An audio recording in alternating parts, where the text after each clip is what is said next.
Ô Marie conçue sans péché, vous ne savez pas ce que vous demandez. Frères et sœurs, Jacques et Jean, comme les autres apôtres, étaient pleinement engagés à la suite de Jésus, enthousiastes.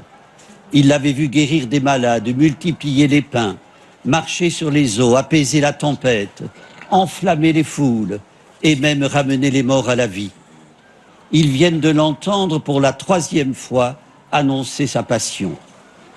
Insensibles à cette annonce, ils demandent de but en blanc à Jésus de siéger l'un à sa droite, l'autre à sa gauche, dans sa gloire.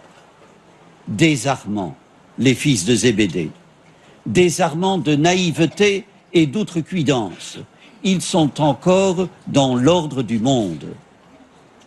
Mais qui n'a jamais désiré sinon la première place, du moins une place mieux en vue, dans sa profession, son milieu, sa hiérarchie, fût-elle d'église?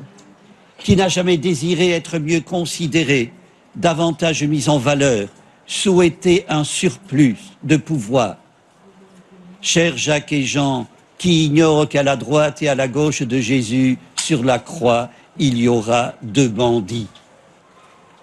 Celui qui veut devenir grand se fera serviteur, le répète de nouveau Jésus. Non qu'il reproche à personne d'avoir de l'ambition, n'interdise de rechercher la gloire, mais il met en garde contre la vaine gloire, contre la détestable ambition.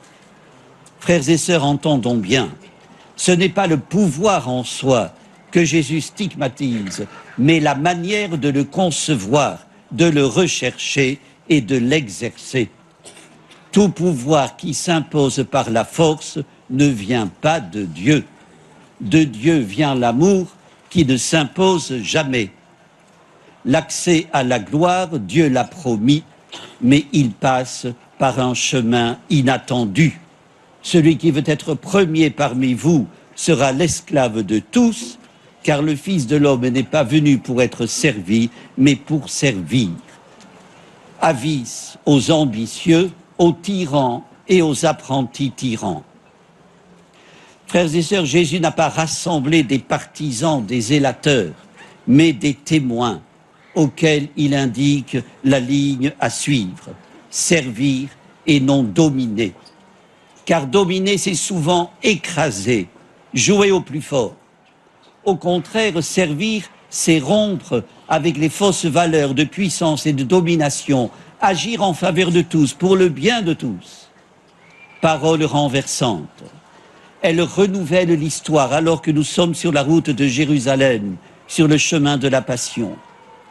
Frères et sœurs, l'avertissement de Jésus est solennel, mais en restant fidèles à ce qu'il leur est demandé, les disciples pressentent qu'ils risquent d'être éloignés à jamais des honneurs, de ne se trouver ni à droite ni à gauche des puissants. L'insistance de Jésus à servir les hommes ne l'a pas conduit au triomphe, c'est le moins qu'on puisse dire. Frères et sœurs, le service de Dieu de nos jours ne va pas sans risque, même si les médias les gomment. À propos de ce texte de Marc, c'est l'évangile de demain, le pape François rapporte une expérience personnelle. Au terme d'une retraite qu'il prêchait à des religieuses, l'une d'elles vint se confesser. Elle était très âgée, avait des yeux clairs très lumineux. Je cite le pape, « J'ai vu que c'était tellement une femme de Dieu que je lui ai dit, ma sœur, comme pénitence, priez pour moi, parce que j'ai besoin d'une grâce.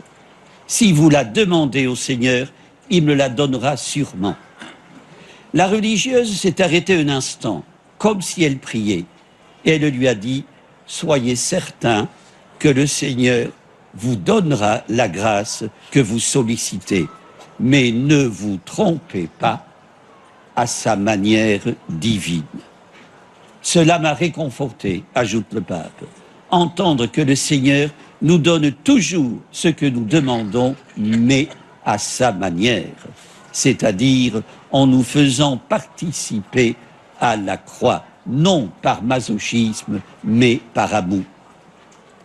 Vous ne savez pas ce que vous demandez. Jacques et Jean croient que le royaume de Dieu est puissance suprême et gloire sans fin. En lieu et place de gloire, Jésus leur montre la croix. En lieu et place de puissance, il évoque le don de soi, l'amour qui va jusqu'au bout de soi. Frères et sœurs, accueillons cette parole exigeante.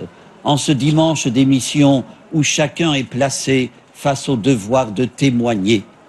Dans son message à tous les croyants, tout particulièrement adressé aux jeunes, le pape invite à puiser dans la croix du Christ le désir et la force d'annoncer l'Évangile pour la vie du monde.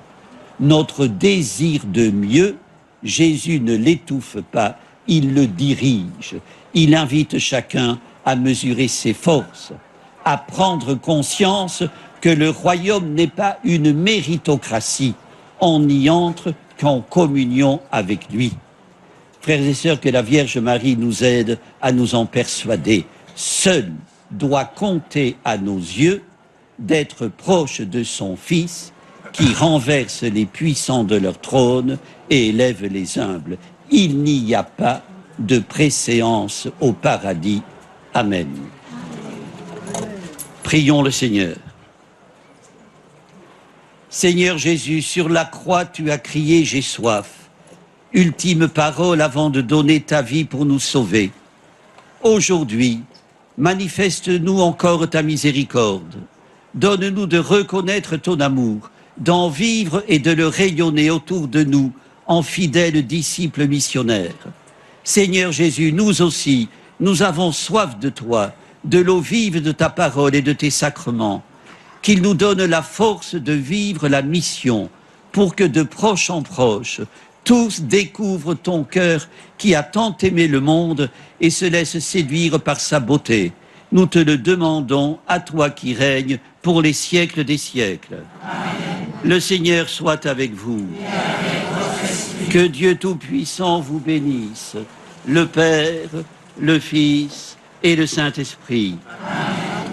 Sous l'abri de ta miséricorde, nous nous réfugions, Sainte Mère de Dieu. Ne méprise pas nos prières quand nous sommes dans l'épreuve, mais de tous les dangers, délivre-nous toujours, Vierge glorieuse et bénie. Saint Michel Archange, défendez-nous dans le combat. Soyez notre secours contre la malice et les embûches du démon. Que Dieu exerce sur lui son empire, nous vous le demandons en suppliant. Et vous, prince de la milice céleste, repoussez à l'enfer par la force divine Satan et les autres esprits mauvais qui rôdent dans le monde en vue de perdre les âmes. Notre-Dame de Lourdes, Sainte Bernadette,